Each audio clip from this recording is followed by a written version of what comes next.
I'm going to tell you about the rules that Matlab has for naming variables, as well as giving you some general guidelines to make your variables useful and understandable. So here we go. Here are the hard and fast rules. You cannot violate these rules. Variables cannot start with numbers. They can contain numbers, and that's often a good idea, as I will show you in a moment. But variables cannot start with numbers. You are not allowed to use special characters, so these non-alphanumeric characters, such as these ones. The one exception is the underscore, so you are allowed to use underscores when creating variable names. And in fact, using underscores can be really useful to help you make your variable names be meaningful and interpretable. So you can see there aren't so many rules here, so not so much you need to worry about. Then there are the guidelines. My recommendations, so avoid having single letter variables. And I've already used several single letter variables in the previous videos. So it's not that you are not allowed to use variables that have only one letter, but generally it's good to avoid them because they just get difficult to remember. It's good to use variable names that are short and meaningful so that you and other people will be able to decode them.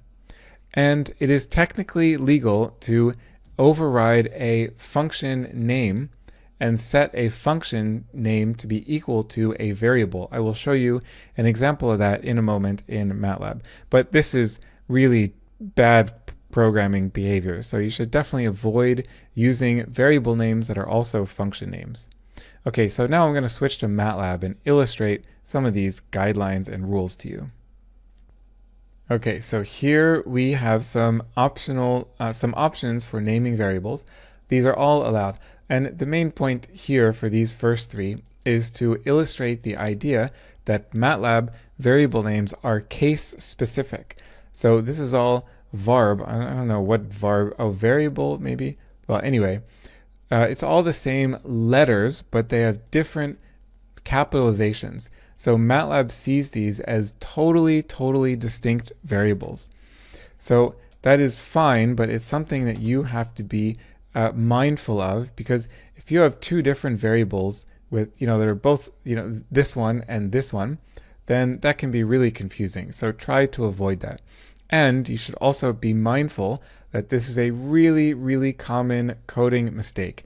I wish that I had 10 euros for every time someone told me that their code doesn't work, something's wrong with the code, they copied their code exactly from my code and what's going on. And it turns out that the problem is that one variable is capitalized slightly differently from another variable.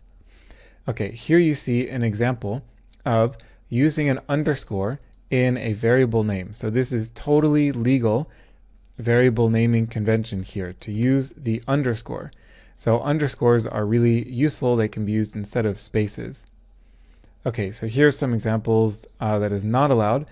This is not allowed. If we try to run it in MATLAB, we're going to get an error message. It's a really long error message. And here's another one. This is also not allowed. And the reason why this isn't allowed, these non-alphanumeric characters, is because they're generally used for other purposes. So the caret symbol, for example, is used to indicate power. So what this is really saying is v to the variable v to the power of variable arb. So if I had defined, if I define variables a and variables arb, then this is not a variable. This is a mathematical expression. So then it really doesn't make any sense to say, 2 to the power of 3 is assigned to 3. That just doesn't make any sense. Okay, so enough of that. This is illegal, examples of illegal behaviors. So here we have an example of something that is allowed but should be avoided. So we have a variable name that is long and detailed but annoying to use. So don't let your variables be that long. It just starts to get too annoying. Okay, and here is another example. Now, when you have just a little piece of code and you have a variable name with one letter, it's probably okay. It's probably not a big deal. But if you're starting to write longer and longer pieces of code that do more and more complicated and sophisticated computations with more and more variables, you can imagine that a single letter is just going to get confusing. Okay, here is another example. So we have linspace. This is actually a function, linspace. I'm going to introduce you to functions, and in particular this function linspace, later on in the course. But basically linspace will give you some linearly spaced numbers between the first input and the second input. So this is a function that's going to return 15 linearly spaced numbers between 1 and 5, and that's what this happens to look like. Now you don't need to worry too much about this function or how to use it right now. That's not the point.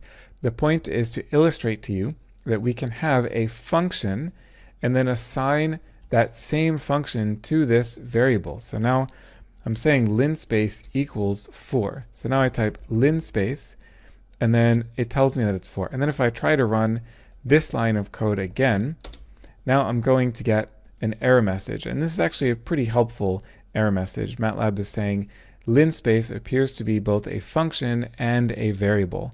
If this is unintentional, then we should clear the variable. Okay, so now I'm just typing clear to clear the entire workspace. And actually here was where I was going to discuss what I mentioned up here already, which is that these variables are case sensitive. So if we clear and then set this variable varb to be equal to 4, and then I type capital V ARB, and Matlab says unrecognized function or variable. And also here Matlab is actually asking if I meant to write varb with a lowercase.